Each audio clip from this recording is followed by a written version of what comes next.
Imagine waking up tomorrow and your phone can't find you, planes lose precision routes, weather forecasts get blurry, and rescue teams can't coordinate the way they do now, not because the internet died, but because the sky above us became too dangerous to use. Here's the question that should make you sit up. If orbit is a highway over our heads, can we crash it so badly that we can't drive on it anymore? I'm Rowan K. Mercer, and this is the Science Audit. Today we're going to examine something that sounds like science fiction until you realize it's already a spreadsheet, a risk model, and a quiet argument happening inside space agencies and satellite companies every day. The Kessler trap, often called Kessler Syndrome, is not a story about an evil genius sabotaging space. It's a story about physics doing what physics always does, conserving momentum, multiplying consequences, and letting probability accumulate interest over time.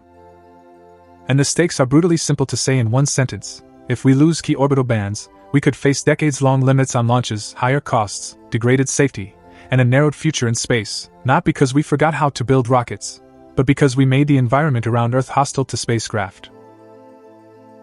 Let's start from the human scale, because that's where the truth hits hardest. You and I live inside a web of invisible services that feel like air. Navigation, your map app, the logistics that move food, the timing that keeps financial trades in sequence. Weather monitoring that turns chaos into forecast. Emergency response that coordinates across continents. Climate monitoring that watches glaciers breathe and oceans warm. We don't look up and say, "Thank you, orbital infrastructure." We just assume it's there. Now hold that assumption gently, because I want to stress test it. When you hear, "Space is huge," your brain performs a comforting trick. It translates huge into infinite, and infinite into safe. But low Earth orbit, LEO, isn't infinite. It's a set of usable layers. It's more like a thin shell around a planet than an open ocean. And we're packing that shell with machinery. So what is space junk? Really? Because the phrase makes it sound like a few abandoned soda cans floating in a cathedral. The reality is a lot more industrial. Space debris includes dead satellites, spacecraft that ran out of fuel, suffered a failure, or simply aged out of service. It includes spent rocket bodies, the upper stages that delivered payloads and then remained in orbit like empty trucks on a highway. It includes fragments from explosions, collisions, and intentional breakups. It includes tiny bits, paint flakes, insulation fibers, droplets of frozen propellant, bits of wiring, even little shards born when a bolt fractured under stress. And here's the first uncomfortable distinction: tracked versus untracked debris. Tracked means we can reliably observe an object, estimate its orbit, and predict where it will be. These are generally larger pieces, think on the order of a softball and up, though the threshold depends on altitude, radar coverage, and sensor capabilities.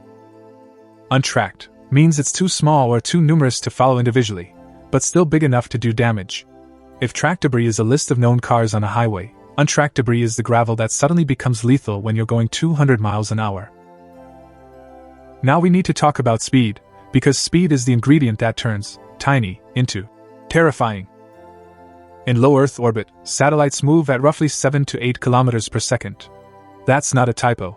That's several miles per second. And collisions don't care about your intuition. They care about relative velocity.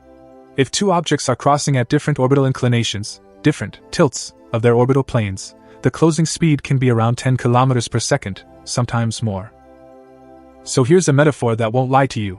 At orbital speeds, a small screw is not a screw. It's a projectile. A paint flake isn't a paint flake. It's a micrometeorite you manufactured. The kinetic energy, the energy of motion, doesn't scale politely. It scales with the square of speed. Double the speed, you quadruple the energy. So even a small mass becomes a high-energy impactor. If you want a gut-level intuition, imagine a hand grenade's worth of energy, not because the debris explodes chemically, but because the collision dumps energy into structure, heat, and fragmentation in a fraction of a second. The spacecraft doesn't just get hit. It gets stressed beyond design, ripped, perforated, and potentially shattered into a cloud of new debris that inherits the same brutal speed. At this point, a natural question appears: if space is big, why do things hit each other at all? Here's the key: orbits are not random. They're patterns. They're lanes. They're shells. And we prefer certain shells because they're useful. We like certain altitudes because they offer the right balance of coverage, signal strength, latency, and atmospheric drag.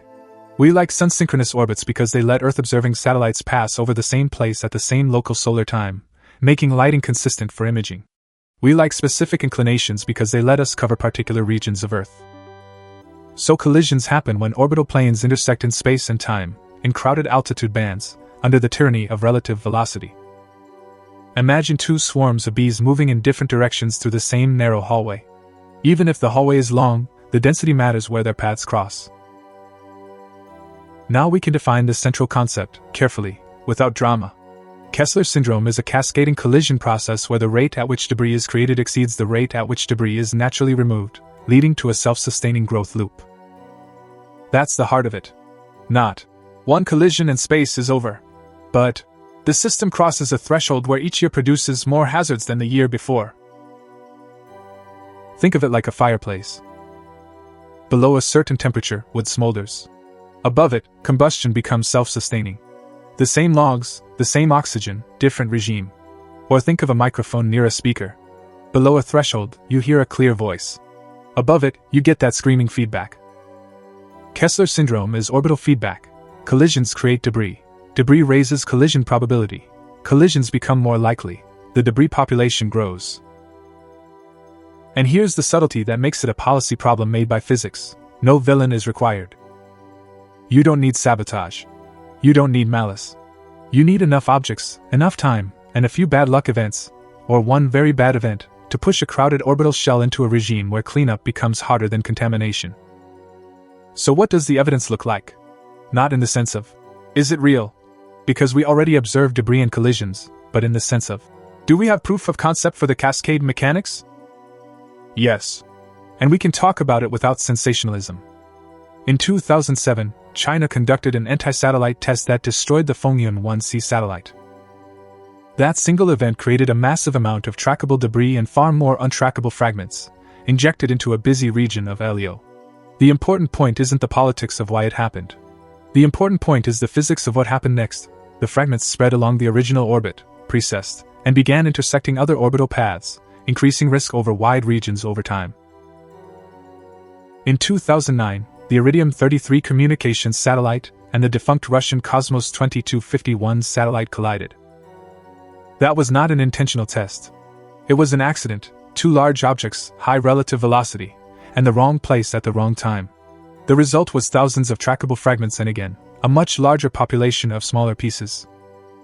This mattered because it demonstrated something chillingly mundane. You don't need missiles to get a fragmentation event. You can get it from normal operations if the environment gets dense enough and coordination isn't perfect. There have been other fragmentation events too, rocket bodies that exploded because leftover propellant pressurized and ruptured tanks, satellites that broke up due to battery failures or stored energy releasing unexpectedly. Each one is a reminder that in orbit, objects aren't inert just because they're dead. Many are still carrying energy, chemical, electrical, mechanical.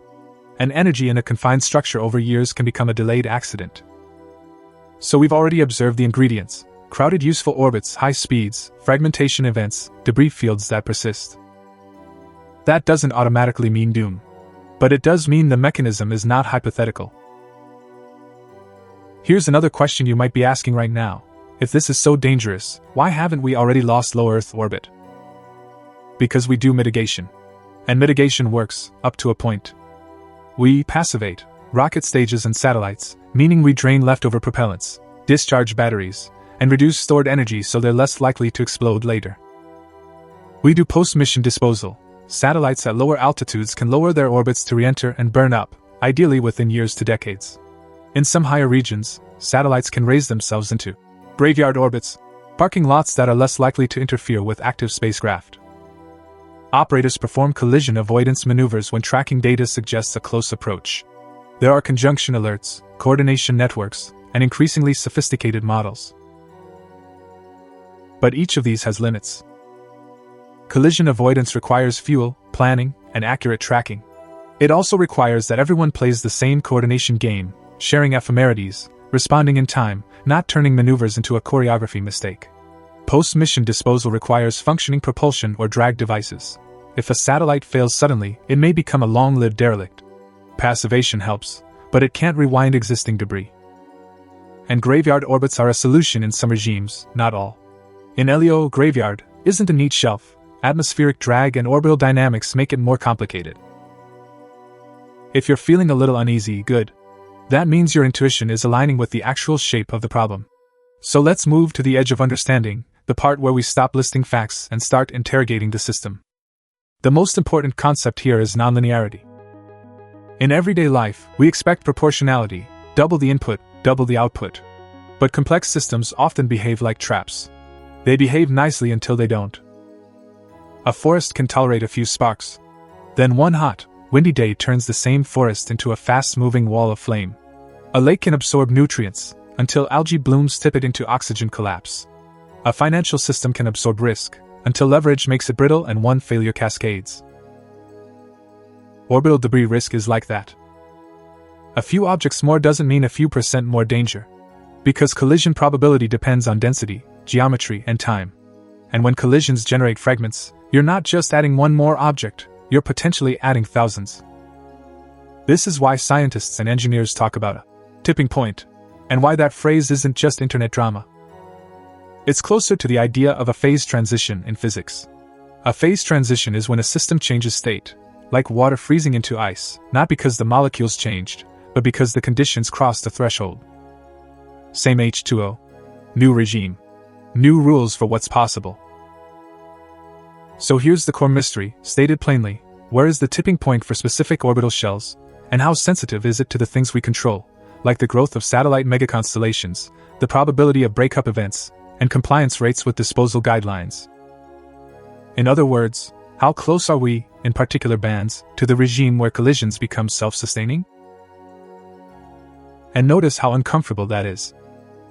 Because it means the relevant question isn't, is there debris? The relevant question is the debris environment stable? Now let's do a thought experiment. Not because it's fun, but because it forces the logic to reveal itself step by step. Picture a crowded band of low Earth orbit, an altitude range where many satellites operate because it's useful, good coverage, manageable latency, and still high enough that atmospheric drag doesn't clean things quickly. In that band, imagine one catastrophic collision between two large objects. Maybe it's an operational satellite and a derelict rocket body. Maybe it's two dead satellites that nobody can maneuver. What happens first? Fragmentation. The energy of impact shatters structure into a cloud of debris. Some fragments are big enough to track. Many are not. The cloud initially shares the general orbit of the parent objects, but with a spread of velocities. That spread matters. A small change in velocity at orbital speed translates into a different orbit, different altitude, different eccentricity, different period. Over time, the fragments smear out, like ink stretching along a spinning ring. Next, dispersal. The debris doesn't stay politely in one place. It spreads around Earth, populating that orbital shell. It intersects other orbital planes. It creates more cross-section, more chances for something else to pass through the wrong spot at the wrong time. Even if each fragment is small, the swarm is big, and probability adds up over thousands of passes per day. Next, increased collision rate. That cloud is now a minefield. Active satellites perform avoidance maneuvers, if they can. But maneuvers cost fuel, and fuel is life in orbit. Every dodge shortens mission lifetime. Some satellites might not have propulsion. Some might be too small. Some might be in a configuration where maneuvering increases risk with another object. And many fragments are too small to track, meaning you can't dodge what you can't see. Next, secondary collisions. Sooner or later, fragments hit other objects. Each collision makes more fragments. Now we're no longer talking about one accident. We're talking about a multiplication process. And the multiplication is not linear. A single high-energy breakup can produce thousands of trackable objects, and far more untrackable ones. If even a handful of those cause additional breakups, the population can jump again. At this point, a frightening question becomes practical. Could that chain reaction continue even if we stopped launching entirely? In some models, for some orbital shells, yes. Because once you have enough mass and enough density, collisions among existing objects can continue creating new debris faster than drag removes it. That's the essence of the trap. And now we need to talk about time scales, because time is the quiet amplifier here. People often say, won't it just clean up eventually? Sometimes. But eventually depends on altitude, solar activity, and the shape of an object's orbit. At lower altitudes, atmospheric drag is like a slow hand on the shoulder, steadily pulling objects down. A piece of debris might re-enter in months, years, or a decade, depending on size and solar conditions. When the sun is more active, Earth's upper atmosphere heats and puffs up, increasing drag, speed and cleanup. When the sun is quiet, the atmosphere contracts and debris lives longer. Even this is a reminder that Earth and space are not separate realms, they're coupled parts of one system. At higher altitudes within LEO, drag weakens dramatically. Debris can persist for decades or centuries. A century is longer than the lifespan of most space companies. Longer than most political cycles by a factor so large it becomes almost meaningless. And that mismatch, between debris lifetime and human decision-making timescales, is where stewardship usually fails. So here's the next question to hold close. If a dangerous debris population can persist longer than any of the institutions responsible for creating it, what does accountability even mean? Not morally, mechanically. Who designs for the century-long consequence? Now let's address the governance paradox, because physics alone doesn't determine outcomes. Humans do. And humans are complicated. Orbit is shared. It belongs to no one in the way land belongs to nations. But incentives are local. A company benefits from launching now. A nation benefits from capability now. The costs of increased collision risk are distributed across everyone, often delayed, and sometimes probabilistic enough to be ignored. This is the tragedy of the commons dynamic, when a shared resource can be degraded by individual actions that feel rational in isolation.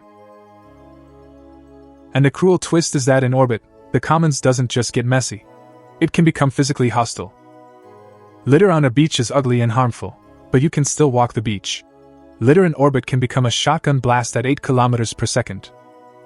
So now, a reality model stress test.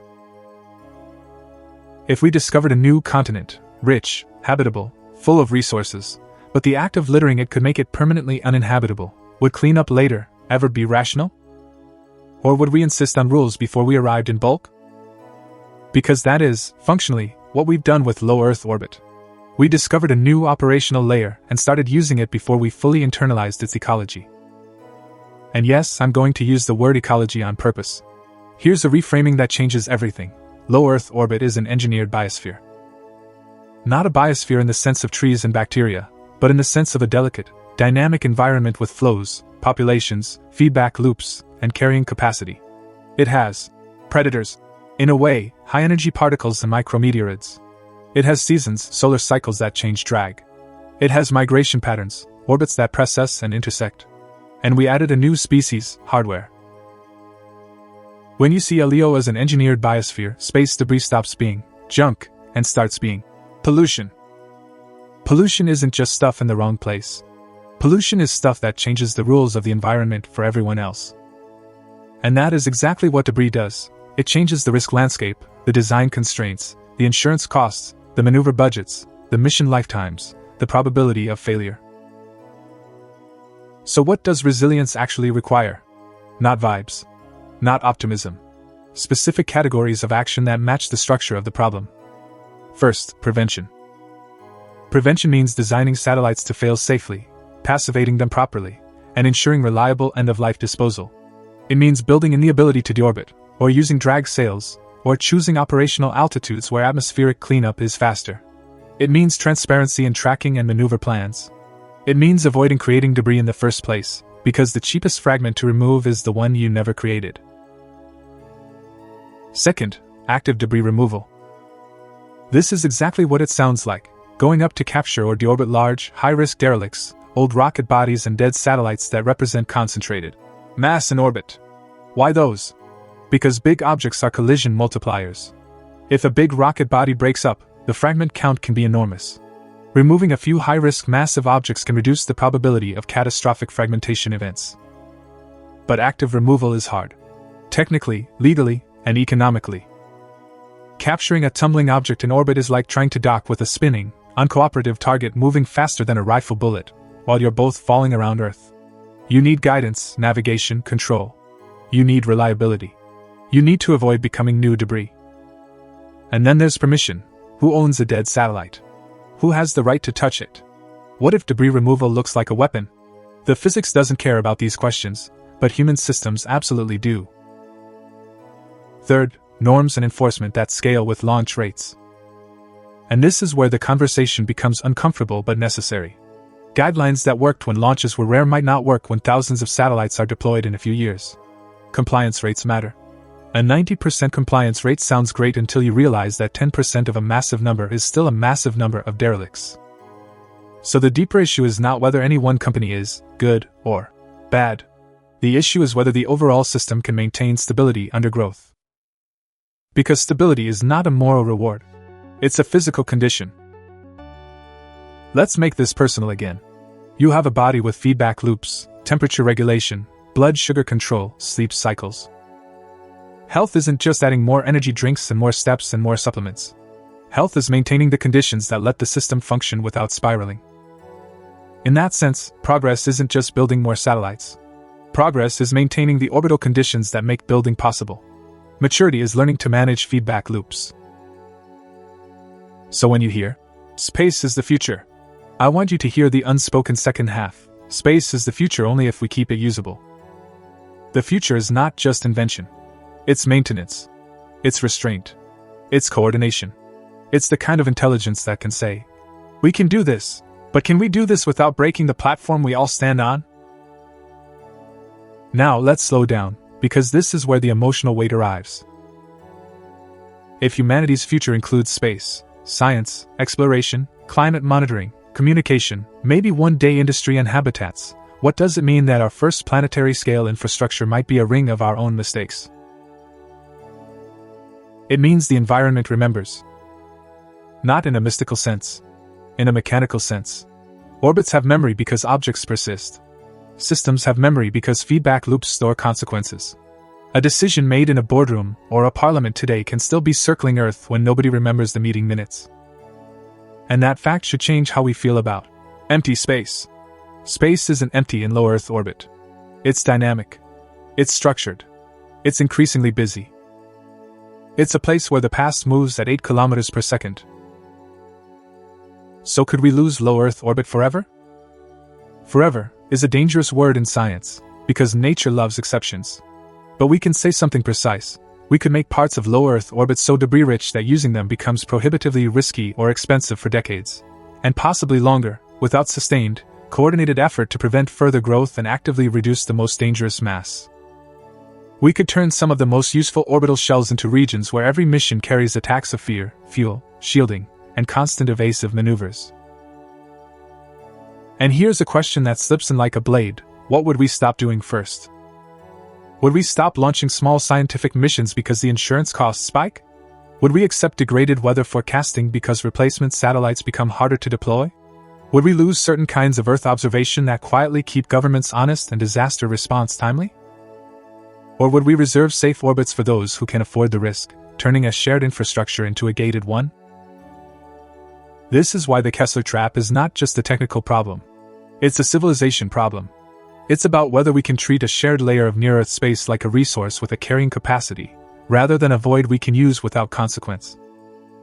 And it's also, strangely, about humility. Because the physics is indifferent. It doesn't care that our satellites bring connection and safety. It doesn't care that a collision was an accident. It only cares about trajectories, cross-sections, velocities, and time. Let's synthesize what we've learned cleanly, because clarity is its own kind of awe. Low Earth orbit is a thin, valuable operational shell. Objects there move so fast that even tiny debris can destroy spacecraft. Collisions create fragments. Fragments raise collision probability, and under the wrong conditions the system can enter a self-sustaining debris growth loop. We have proof of concept events, fragmentations and collisions, that show the mechanism is real. Mitigation helps, but it has limits. And the biggest danger is nonlinearity. The risk can flip from manageable to runaway if density and compliance cross critical thresholds. Now a contemplative takeaway, one to carry into your own life, because this isn't just about rockets. Imagine your future self as a satellite operator in 30 years. You're not trying to conquer space. You're trying to maintain something essential: navigation, climate monitoring, disaster response. And you inherit an orbital environment shaped by decisions you didn't personally make. What would you wish we had done, when the system was still stable enough to steer? And now the next great question, the one that opens the next door. If the most dangerous pollution is the kind that multiplies, pollution that creates more pollution through feedback, what other systems are we building right now that could flip regimes when we least expect it? If orbit can become hostile because it remembers, what does that say about the invisible infrastructures we rely on every day, digital, ecological, economic, that also remember what we do? If you want to keep traveling with me on the Science Audit, subscribe, not as a ritual, but because this channel is a toolkit for thinking clearly under all. We don't just collect facts, we stress test the models we live inside. And if you're still here, you're exactly the kind of mind that makes these conversations worth having. Now do two things for me. First, check the end screen and click into the next video. You'll keep the thread going while your curiosity is still warm.